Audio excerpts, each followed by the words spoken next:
Selamat datang teman-teman semua. Jadi untuk video kali ini akan menjelaskan dalam tutorial penggunaan CR and Leads Management by Digiminfo ya. Nanti setelah teman-teman membuka email yang terkirim melalui sistem kami, itu di situ akan ada link untuk teman-teman membuat salinan dokumen template-nya ini. Ketika sudah diklik, nanti akan langsung dihadapkan dengan laman seperti ini, itu untuk membuat salinannya terlebih dahulu. Baru nanti kita akan masuk ke dalam dokumennya gitu ya. Oke, silakan langsung dibuat salinan teman-teman semua.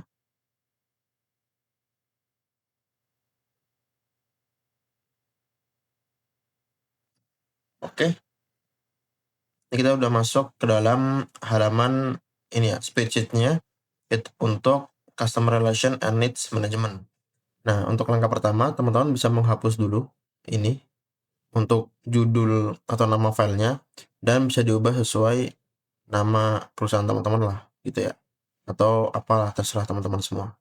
Nah, nanti di halaman ini itu akan terbagi menjadi beberapa judul nih guys. Ada panduan utama di halaman panduan ini ya. Kemudian ada aturan mutlak, kemudian ada aturan additional knowledge yang ini itu sebatas tambahan ilmu aja sih yang mungkin bisa teman-teman pakai dalam praktis kedepannya gitu ya. Nah, untuk operasionalnya itu kita ada beberapa macam halaman nih guys. Yang pertama, struktur halaman di ini ya, itu ada 4. Itu ada overview, di mana di sini akan menampilkan semua laporan data leads teman-teman semua. Semua akan ditampilkan di sini.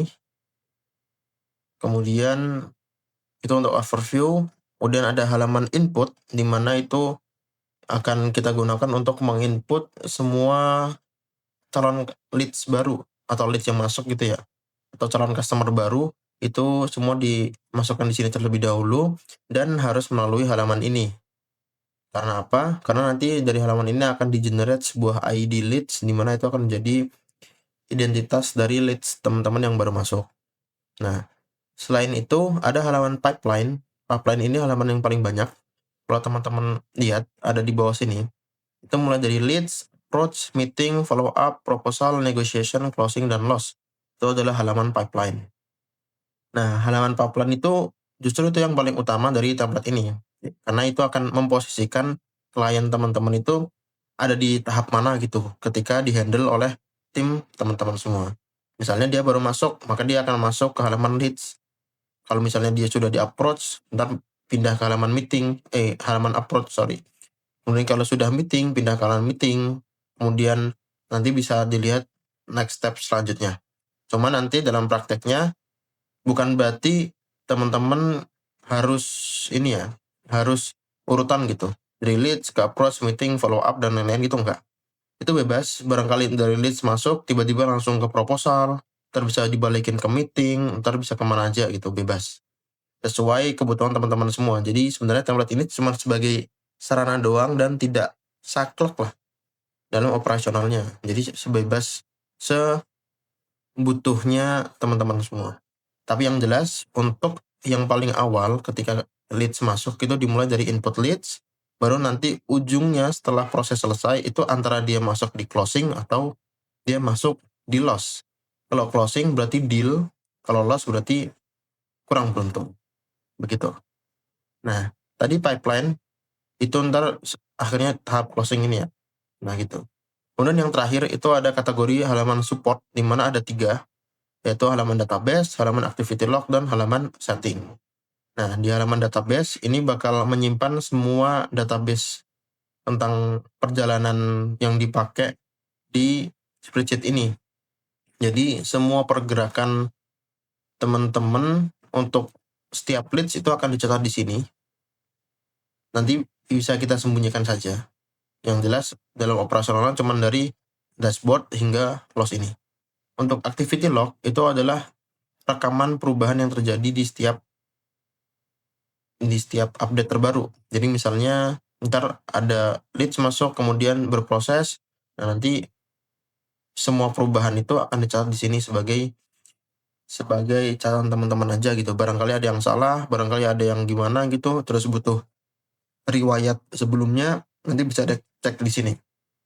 Begitu. Kemudian ada halaman setting, di mana ini menjadi halaman rujukan semua yang teman-teman gunakan lah. Misalnya nih, di sini ada layanan. Ya, teman-teman silakan diganti ini menjadi layanan teman-teman semua, ditulis di sini ya, per baris gitu ya. Terus juga ada PIC, berarti ini penanggung jawab atau salesnya teman-teman bisa ditulis di sini, di-listin di sini. Begitu. Sisanya ini saya rasa tidak perlu diganti jika teman-teman ya nggak butuh-butuh banget untuk diganti gitu ya. Karena sudah kami buat untuk cukup lengkap. Begitu. Nah, nanti juga akan ada tombol-tombol di mana itu akan digunakan untuk memindah-mindahkan, mengupdate dan lain-lain gitu lah. Seperti yang teman-teman lihat ada di sini ya. Ini bisa teman-teman baca sendiri. Oke, kita mulai.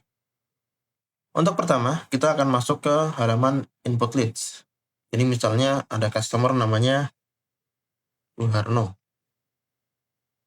Tuh. Kemudian jabatan dia kita belum tahu, mungkin kita skip aja. Nomor WA-nya, karena dia mungkin upload dari WhatsApp, kita kasih nomor WhatsApp dulu. Dan email belum tahu, asal instansi dia dari misalnya PT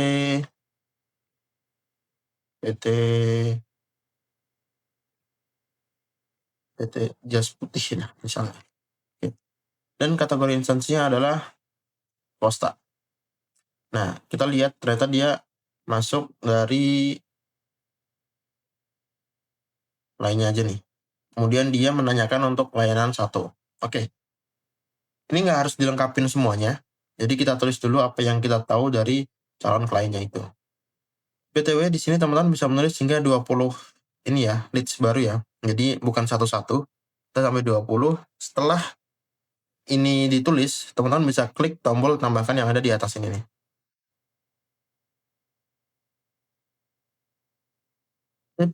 Setelah diklik tambahkan tadi, untuk pertama kali dalam mengklik tombol ketika teman-teman baru mengcopy filenya ya, itu akan dimintai seperti ini, notifikasi untuk permohonan akses dokumen. Karena kita menggunakan ekstensi AppScript, tidak pure menggunakan rumus-rumus ya, karena sedikit ada programming yang digunakan di sini. Jadi ini tinggal di oke saja, kemudian akan muncul jendela untuk melanjutkan. Lanjutkan, kemudian buka CRM. Sip, lanjutkan. Ini tinggal kita pilih semua dan lanjutkan lagi. Setelah tadi memberikan akses pada script untuk mengakses file ini, teman-teman bisa mungkin menulis lagi. Kemudian bisa ditambahkan ya, klik ditambahkan.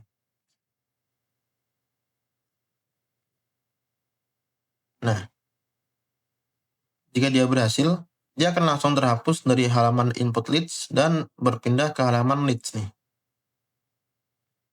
Di sisi lain, Suharno ini, dia akan langsung tergenerate sebuah ID leads baru, dan dia akan otomatis tersimpan di halaman database.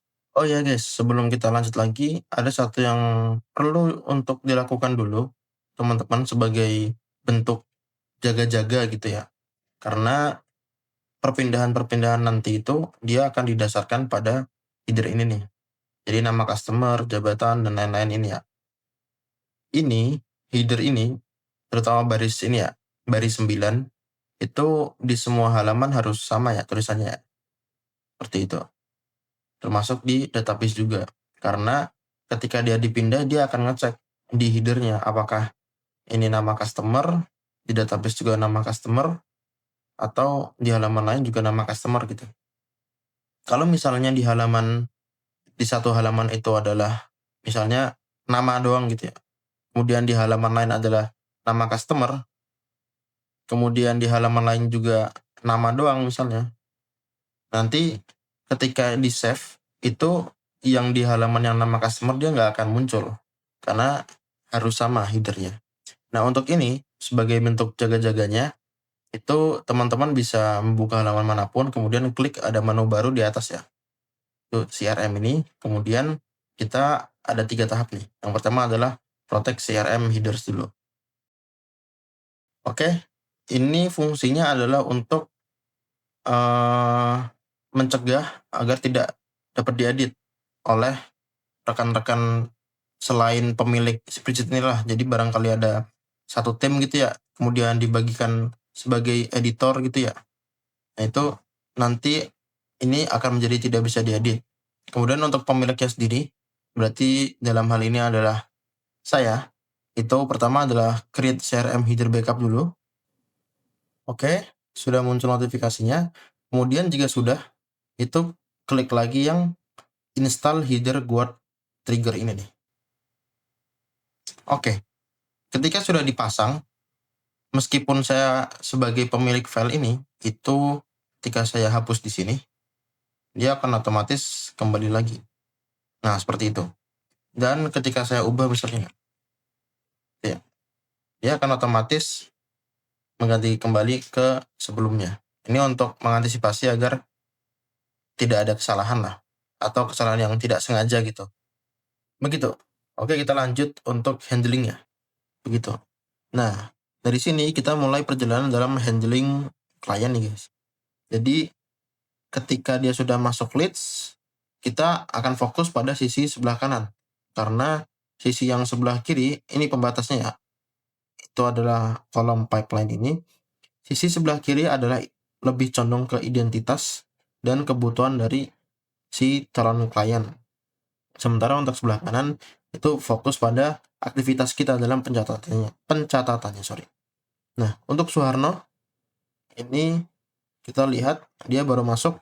Nah, kita bisa nih masuk kemana nih? Apakah dia cukup dulu untuk data-datanya atau harus dilengkapin dulu? Kalau misalnya udah cukup dulu, kita untuk bisa langsung siap untuk di-upload. Nah, setiap setelah melakukan perubahan, itu kita harus klik tombol save ini. Karena dia akan mengupdate data yang ada di database.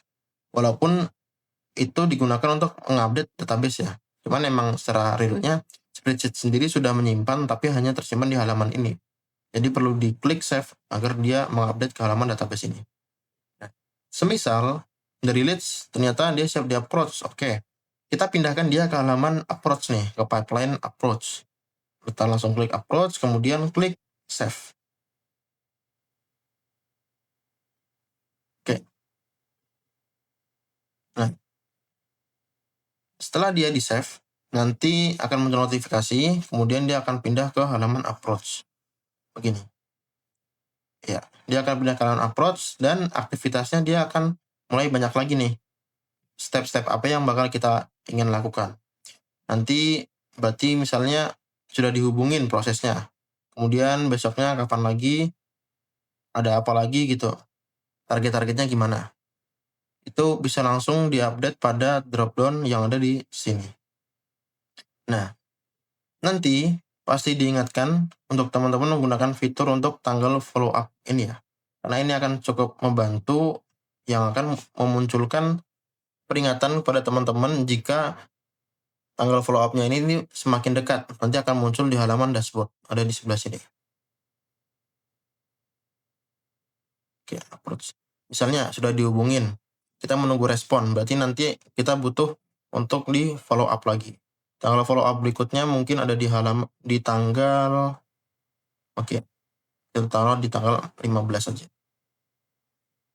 Oh ya, dia mungkin untuk prioritinya ternyata dia sangat-sangat potensial, jadi harus kita utamakan, kita taruh di hot. Kemudian misalnya atau di warm dia masih so-so gitu, atau dia mungkin ya tidak terlalu tertarik, cuman butuh informasi saja, kita taruh di cold. Cuman untuk hold berarti dia mungkin lagi terbatas budget atau gimana gitu. Kita taruh di hot dulu dan kita save. Oh ya, next action ini juga bisa dipilih untuk berikutnya itu prosesnya seperti apa. Karena kita hubungi via WhatsApp ya untuk follow up-nya. Lalu kita klik save.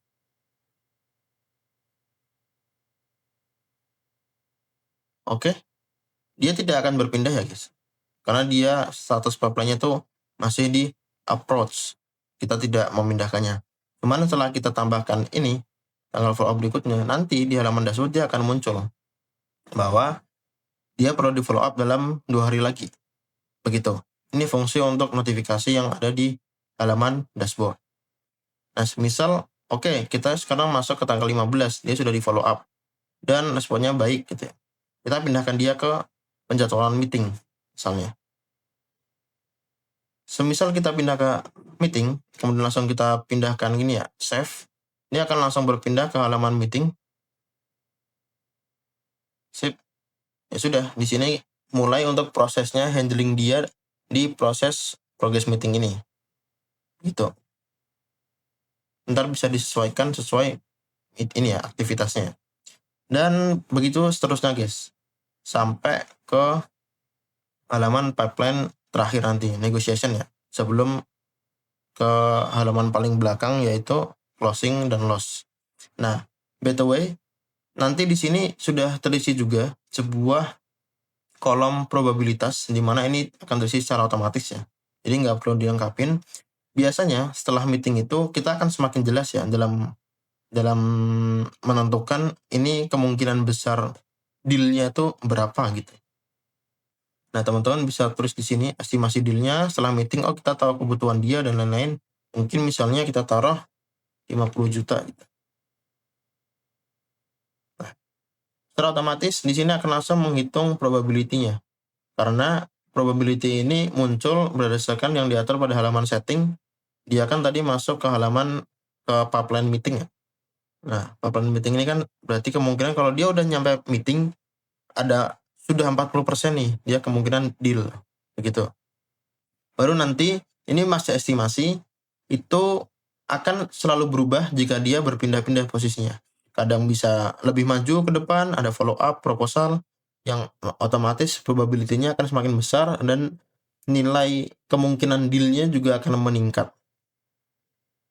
Itu sampai misalnya kita taruh negotiation ya.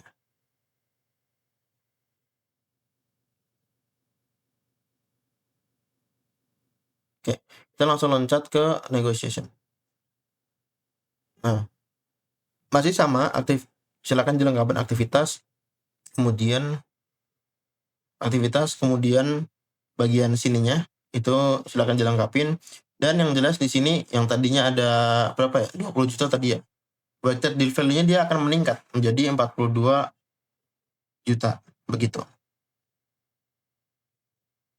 Tapi khusus untuk di halaman closing di mana itu akan menjadi tujuan akhir, jadi antara setelah masuk ke halaman negotiation apakah dia akan closing atau dia akan loss itu tergantung dari teman-teman ya. Misalnya nih, kita atur dia untuk closing. Berarti deal ya. Kita masuk ke halaman closing, dia akan berpindah ke sini. Oke. Nah, pada halaman closing, khusus di halaman ini, itu ada nilai final deal, di mana misalnya 50 juta adalah estimasi, ternyata dealnya adalah 60 juta. Seperti misalnya. Di sini akan muncul keterangan-keterangan baru, dan nilai ini dia akan muncul pada di sini nih. Ini tinggal diatur ya. Untuk menampilkan dashboard ini, cuman selain pada selain pada tabel due date alert ini, itu semua data yang muncul itu didasarkan pada yang ada di sini. Misalnya kita atur 30. Nah, BTW teman-teman, di sini nanti harusnya si Suharno itu dia akan muncul di sini ya, tadi sebesar 60 juta. Tapi mengapa dia tidak muncul? Karena ada satu hal yang kelewat nih guys. Dia sudah muncul di sini, tapi dia tidak muncul di sini. Itu karena pada halaman closing tadi belum kita save. Nah, karena semua data yang ada di dashboard ini dia menarik data dari halaman database. Ketika sudah di save, dia akan otomatis muncul. Kita aja seperti ya, seperti ini. Dan itu akan menambah nilai closing teman-teman semua. Begitu guys. Nah, mudah ya. Tinggal nanti secara operasionalnya teman-teman bisa menggunakan sesuai kebutuhan teman-teman saja. Begitu. BTW teman-teman juga bisa lihat di panel sebelah kiri ya, itu ada 2 tombol, update all to database dan sync from database. ini, tombol yang ini, itu sebenarnya fungsinya sama dengan ini ya, dia setiap halaman ada sih. Update auto database itu sebenarnya ini tombolnya selalu berfungsi sama dengan tombol save ini. Bedanya, tombol save ini hanya melakukan perubahan yang terjadi, hanya melakukan penyimpanan jika ada perubahan yang terjadi di halaman yang sedang dibuka, gitu. Jadi, misalnya dalam satu waktu teman-teman mengubah, di sini ada yang diubah datanya, kemudian di halaman lain ada yang diubah juga gitu datanya, di sini juga diubah misalnya gitu. Nah, jika teman-teman melakukan save pada halaman meeting, di approach ini dia tidak akan ter-save, karena memang fungsinya untuk satu halaman aja. Ini untuk meringankan spreadsheet teman-teman biar nggak terlalu berat dan loadingnya nggak terlalu lama. Sementara tombol yang update all to database, ini digunakan untuk menyimpan seluruhnya. Jadi, ini ada perubahan misalnya, di meeting juga ada perubahan, di follow up ada perubahan juga dan lain-lain. Biar penyimpanannya cuma sekali klik aja, itu menggunakan update all to database. Sementara untuk sync from database itu adalah jika teman-teman melakukan perubahan di halaman database dan ingin mengupdate ke semua halaman pipelines, seperti itu. Jadi, nanti bisa menggunakan sync from database. Nah, untuk update all to database ini, dia tombolnya sama dengan update and sync from all pipelines. Ini fungsinya sama. Jadi yang ini, update all to database, menyimpan ke database, itu sama dengan update dan sync dari semua pipeline. Sementara untuk tombol satunya, sync from database, itu sama dengan update dan sinkronisasi dari database. Begitu, ada dua arah lah. Begitu. Jangan sampai salah karena jika salah, itu malah akan menghapus file yang baru updatean yang baru dilakukan, kalau salah. Kemudian ada tombol yang ini, tanda panah ini digunakan untuk menghapus sebuah leads, jika dirasa memang tidak diperlukan lagi. Contoh, kita akan coba menghapus yang ini ya, nomor 11 ya. Ini selalu akan muncul seperti ini ya, tapi tidak masalah. Kita oke, kemudian kita klik di sini. Nah, dia akan otomatis langsung terhapus dan langsung menaikkan barisnya ke atas untuk merapatkan dan merapikan barisannya. Seperti itu untuk tombol-tombolnya ya. Oke, mungkin untuk tutorial seperti itu. Silakan teman-teman berkreasi dan menggunakan template ini sesuai yang teman-teman butuhkan. Terima kasih, sampai jumpa kembali.